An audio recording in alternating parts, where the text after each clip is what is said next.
അല്ല, സ്ത്രീകളുടെ ആവശ്യത്തിന് വേണ്ടിയിട്ട് പല സ്ത്രീകളും അതിലേക്ക് മുന്നിലേക്ക് വരുന്നുണ്ട്. പക്ഷേ എല്ലാം എല്ലാം ഒരു ഘട്ടം എത്തുമ്പോൾ നേടിയെടുക്കുന്ന ഒരു അവസ്ഥകളും സ്ത്രീകളിൽ ഉണ്ടാവാറുണ്ട്. അത് ഭയങ്കര സ്വാഗതാർഹമായിട്ടുള്ള ഒരു കാര്യമാണ്. ഏറ്റവും കൂടുതൽ അതിന് പ്രശംസിക്കാതിരിക്കാനും പറ്റില്ല.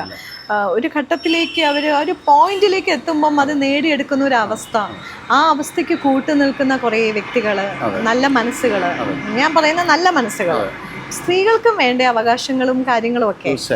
നമുക്ക് ഒരു ഫീൽഡിൽ ഒരേ മാതിരി രണ്ട് പറയുന്ന ലിംഗ വ്യത്യാസമില്ലാതെ വർക്ക് ചെയ്യുന്ന ഒരേ ഒരു ഫീൽഡിൽ ഒരു കൂട്ടര് താഴ്ത്തപ്പെടുകയും അങ്ങനെ ഒരിക്കലും പാടില്ല. ജെൻഡർ ഇക്വാലിറ്റി എന്തായാലും നമുക്കെപ്പോഴും ഒരു പുരുഷനിൽ നിന്നും ഒരു പടി താഴ്ന്നു നിൽക്കുന്ന ഒരു സ്ത്രീയെ തന്നെയാണ് ഞാൻ ഇഷ്ടപ്പെടുന്നത് കേട്ടോ. ഞാനങ്ങനെ ഒരു ഫെമിനിസത്തിന്റെ ആളല്ല, പക്ഷെ എപ്പോഴും ഒരു പുരുഷനിൽ നിന്നും ഒരു പടി താഴ്ന്നു നിൽക്കുന്ന സ്ത്രീക്ക് സൗന്ദര്യം ഉണ്ടാവുള്ളൂ എന്ന് ഞാൻ, ഭാഗ്യ സൗന്ദര്യം അല്ല ഞാൻ ഉദ്ദേശിക്കുന്നത്, എല്ലാം കൊണ്ടും. അപ്പോൾ അങ്ങനെ വരുമ്പോഴാണ് ഒരു പുരുഷൻ ഒരു സ്ത്രീയെ ശരിക്കും ബഹുമാനിക്കുക. പുരുഷനോട് നിൽക്കുമ്പം ആ ഒരു ബഹുമാനം എവിടെയോ കുറയുന്ന പോലെ തോന്നും. ബഹുമാനവും നമ്മളെ ഇങ്ങനെ ഒന്ന് ചേർത്ത് നിർത്തില്ലേ, അത് നമ്മളൊന്ന് താഴ്ന്നു നിൽക്കുമ്പോഴേ അത് ഉണ്ടാവുള്ളൂ. ഇത് നല്ല രീതിയിൽ എടുക്കുന്ന പുരുഷന്മാർക്ക് ഉള്ളതാണ് കേട്ടോ.